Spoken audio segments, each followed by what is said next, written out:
तो बजट 2026 में जीएसटी को लेकर कुछ बहुत बड़े ऐलान हुए हैं और ये ऐसे बदलाव हैं जो देश में बिजनेस करने के तरीके पर सीधा असर डाल सकते हैं। तो चलिए आज इन्हीं जरूरी संशोधनों को एक एक करके बिल्कुल आसान भाषा में समझते हैं। अच्छा, जब से जीएसटी आया है, एक सवाल है जो हमेशा सबके मन में रहता है। क्या ये कभी आसान होगा? तो आइए देखते हैं, ये जो नए बदलाव हैं, क्या ये सच में इस कॉम्प्लिकेटेड सिस्टम को सिंपल बनाने की तरफ एक बड़ा कदम है या है बस एक और अनाउंसमेंट? तो आज हम क्या क्या देखने वाले हैं। सबसे पहले पोस्ट सेल डिस्काउंट, ये अब काफ़ी आसान हो गया है। फिर बात करेंगे कि बिजनेस को रिफंड कैसे तेज़ी से मिलेगा। इसके बाद जो अलग अलग राज्यों के कंफ्यूजिंग फैसले आते थे उनका क्या सोल्यूशन निकला है वो देखेंगे। और हाँ, इंटरमीडिएरीज के लिए एक बहुत बड़ी राहत आई है, उस पर भी बात करेंगे। और आखिर में इन सब का एक क्विक समरी।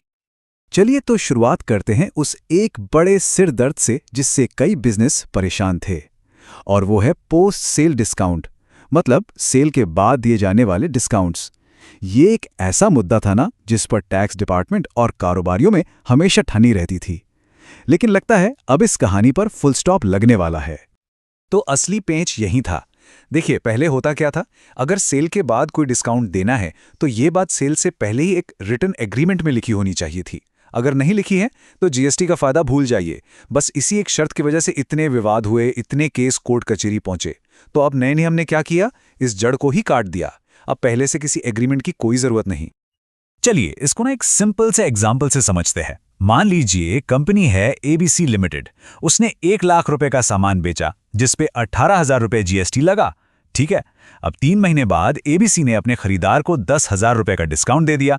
तो अब क्या होगा, अब एबीसी आराम से 10,000 रुपए और उस पर लगे 1,800 रुपए जीएसटी का एक क्रेडिट नोट इशू कर सकती है। बस एक छोटी सी चीज करनी होगी, जो खरीदार है उसे अपने हिस्से का 1,800 रुपए का इनपुट टैक्स क्रेडिट यानी आईटीसी रिवर्स करना होगा।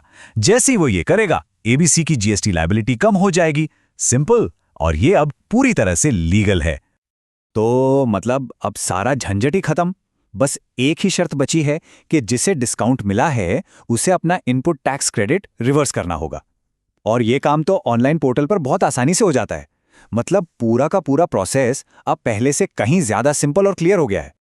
तो डिस्काउंट वाली उलझन तो सुलझ गई।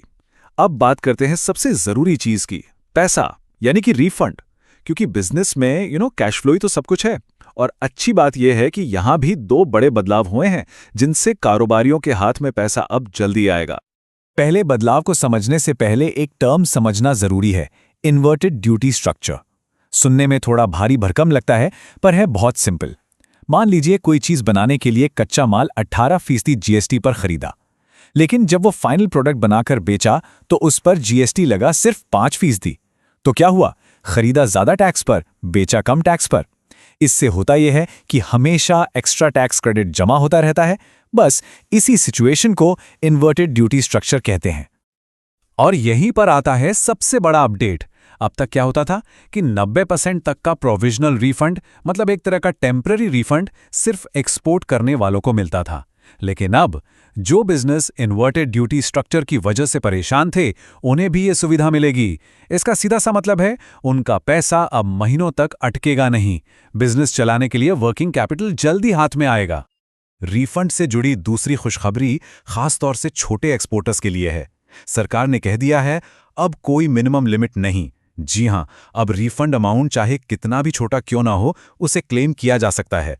पहले पता है क्या होता था, लोग सोचते थे इतनी छोटी रकम के लिए कौन क्लेम फाइल करे। अब ये सुनने में शायद छोटा सा बदलाव लगे, पर इसका असर बहुत बड़ा है।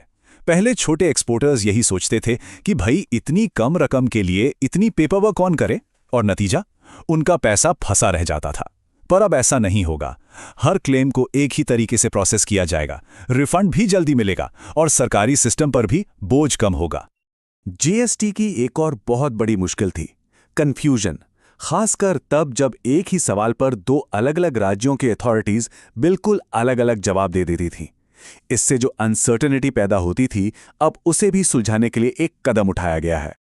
जरा सोच कर देखिए, मान लीजिए किसी का एक प्रोडक्ट है, उसे ये जानना है कि इस पर 12% जीएसटी लगेगा या 18%। उसने स्टेट ए में पूछा तो जवाब मिला 18%, फिर स्टेट बी में पूछा तो जवाब आया 12%। अब बेचारा बिजनेस करे तो क्या करे, ये एक असली समस्या थी जिससे पूरे देश में काम करने वाले बिजनेस परेशान थे। तो इसका सोल्यूशन क्या निकाला गया? सरकार ने एक बहुत ही प्रैक्टिकल रास्ता अपनाया है। देखिए, एक नई नेशनल अथॉरिटी बनाने में काफी वक्त लगता, तो फिलहाल क्या किया गया है, एक मौजूदा ट्राइब्यूनल को ही यह पावर दे दी गई है कि वो ऐसे मामलों को सुने और एक फाइनल फैसला दे। इससे कारोबारियों को फौरन राहत मिल सकेगी। और अब आते हैं आज के आखिरी और शायद सबसे ज्यादा इंतजार किए जाने वाले बदलाव पर। यह खास तौर पर उन लोगों के लिए है जो इंटरमीडियरी सर्विसेज देते हैं। इनके लिए प्लेस ऑफ सप्लाई का नियम सालों से एक बड़ी पहेली बना हुआ था। लगता है अब वो पहेली सुलझ गई है। ये बदलाव देखने में बहुत सीधा है, लेकिन इसका असर बहुत बड़ा है। पहले नियम ये था कि प्लेस ऑफ सप्लाई इंटरमीडियरी का लोकेशन यानी भारत माना जाता था, और इसी वजह से उन्हें अपने फॉरेन क्लाइंट्स को दी गई सर्विस पर भी जीएसटी देना पड़ता था। लेकिन अब इसे बदल दिया गया है। अब प्लेस ऑफ सप्लाई माना जाएगा सर्विस लेने वाले का लोकेशन, यानी कि फॉरेन क्लाइंट का लोकेशन। बस ये एक लाइन का बदलाव है, पर इसने पूरा खेल बदल दिया है। तो इसका सीधा मतलब क्या हुआ? इसका मतलब यह है कि अब से ये सर्विस एक्सपोर्ट ऑफ सर्विस मानी जाएगी और एक्सपोर्ट पर जीएसटी नहीं लगता। ये वाकई भारतीय सर्विस प्रोवाइडर्स के लिए एक गेम चेंजर है। इससे वो ना सिर्फ ग्लोबल मार्केट में और ज्यादा कॉम्पिटिटिव हो पाएंगे, बल्कि जो सालों से इस बात पर केस चल रहे थे उन पर भी फुल स्टॉप लग जाएगा। चलिए, तो इन सभी बड़े बदलावों को फटाफट एक बार फिर से देख लेते हैं कि इसमें हमारे लिए मुख्य बातें क्या हैं। सबसे पहला, पोस्ट सेल डिस्काउंट के लिए अब पहले से एग्रीमेंट की जरूरत नहीं। दूसरा, इन्वर्टेड ड्यूटी स्ट्रक्चर वालों को भी अब 90% प्रोविजनल रिफंड मिलेगा। तीसरा, एक्सपोर्ट रिफंड के लिए कोई मिनिमम लिमिट नहीं रही। चौथा, अलग अलग राज्यों के कॉन्ट्राडिक्टरी फैसलों को सुलझाने का एक रास्ता बन गया है। और पांचवा, इंटरमीडियरीज की फॉरेन क्लाइंट्स को दी गई सर्विस अब एक्सपोर्ट मानी जाएगी। लेकिन हाँ, एक बहुत जरूरी बात याद रखनी है, ये सभी बदलाव अभी सिर्फ प्रस्ताव हैं। ये लागू तभी होंगे जब सरकार की तरफ से इनका ऑफिशियल नोटिफिकेशन जारी होगा, तो उसका अभी इंतजार करना होगा। तो अंत में सबसे बड़ा सवाल यही है, क्या ये सभी बदलाव ग्राउंड लेवल पर भारतीय बिजनेस के लिए जीएसटी को वाकई में आसान बना पाएंगे? खैर, इसका जवाब तो आने वाला वक्त ही देगा।